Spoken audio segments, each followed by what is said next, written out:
Şimdi bu konu tabii çok tartışmalı bir konu, karmaşık bir konu. Bunun basit ve kolay bir cevabı, yanıtı yok. Ama 1915 başlarında olanları biliyoruz. Nedir bunlar? Diyelim ki Doğu cephesi çökmüş durumda. Nedir bunlar? İşte hep Van'daki ayaklanmanın sözü edilir ama ondan da daha önemlisi Bağdat Demiryolu dediğimiz, yani Konya üzerinden, Adana üzerinden, dört yol taraflarından Halep'e doğru giden demiryolu var. Bu demiryolu zamanında yapılırken sahile yakın yapılmış. Öyle ki yabancı donanmaların gelip uzun menzilli top atışıyla bu demiryolunu tahrip etme olanakları var. Tamam mı? Fakat işte burada örneğin Alman subaylar bu işe çok önem veriyorlar. Demiryolunun emniyeti konusu çok önemli. Demiryolunun sahibi zaten Almanlar. Ve Almanların planlarında işte Arabistan cephesi, Filistin cephesi, Süveyş kanalına yapılacak bir harekat filan. Bunlar çok önemli. İşte bunun sekteye uğramaması lazım. Üstelik İngilizler ve Fransızlar Çanakkale'ye yapacakları çıkarmanın hazırlığı içindeler. Fakat bir çeşit aldatma olayı olarak o günlerde tam da İskenderun Körfezi'ne gelip sahili bombalamaya başlıyorlar. Tamam mı? Böyle bir durumda ilk defa olarak gene bir Alman subayının önerisiyle diyorlar ki, şimdi Zeytun dediğimiz, bugün galiba Musa Beyli midir bilmiyorum, ismini şimdi çıkaramayacağım, aklımda yok tam, Maraş'ın bir bölgesi. O zaman nüfusunun hemen hemen tamamı Ermeni. Bunların plan yaptıkları Rus hükümetiyle de anlaşmalı olarak, hatta Kıbrıs'taki İngiliz idaresiyle anlaşmalı olarak demiryoluna sabotaj yapmak istedikleri, sabotaj yapabilecekleri gibi fikirler öne atılıyor.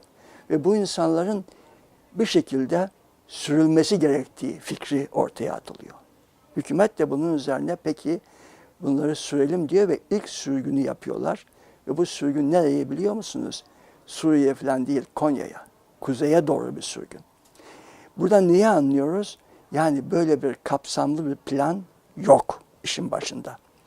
Zaten bakın bu İkinci Dünya Savaşı'ndaki, yani Hitler'in Yahudilere uyguladığı politika dahi böyle bir master plan, yani önceden hazırlanmış bir plan içinde olan bir şey değil. Biz burada zaman içinde şiddetlenen, hızlanan, olayların gelişimine bağlı olarak genişleyen bir olay var önümüzde. Şimdi Çanakkale çıkışı, karaya asker çıkarma olayı var. İşte 24 Nisan İstanbul'da tevkifler var. İşte Ermeniler bugün 24 Nisan'ı işte Ermeni soykırımının anma günü olarak kabul ediyorlar. İşte o günün akşamında hükümet İstanbul'un elden çıkacağını düşünüyor. Hükümet Bursa'ya falan göç etmek planları yapıyor. Ve böyle bir korku ortamı içinde ve İstanbul'un bir hafta içinde, 10 gün içinde, 15 gün içinde işgal edileceği düşünülüyor. Tamam mı?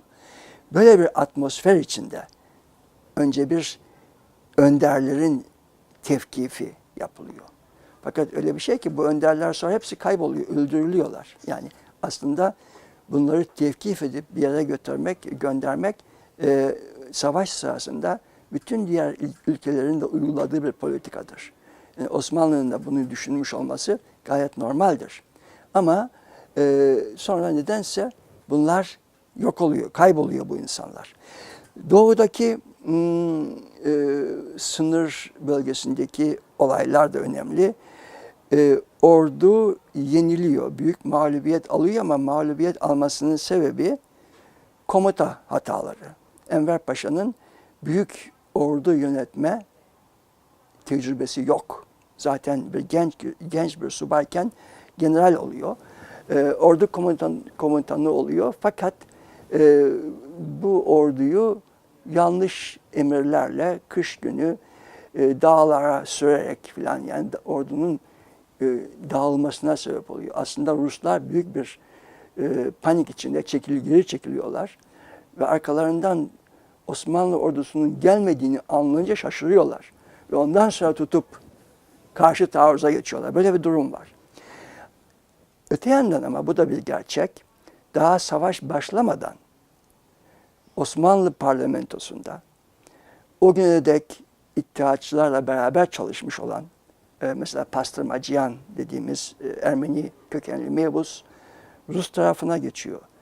Rusların cephesinde, yani Kafkasya'da biriken Osmanlı Ermenileri var. Bunlar önemli sayıda bir lejyon dediğimiz bir birlik oluşturuyorlar. Ve propagandasını da yapıyorlar. Mesela Rus çarı işte gelip de bizimle beraber savaşırsanız size bir Ermeni vatanı yaratacağız diye söz veriyor bunlara. İşte bütün bu haberler içinde acaba böyle bir olay olur mu diye bir tehcir politikası başlıyor.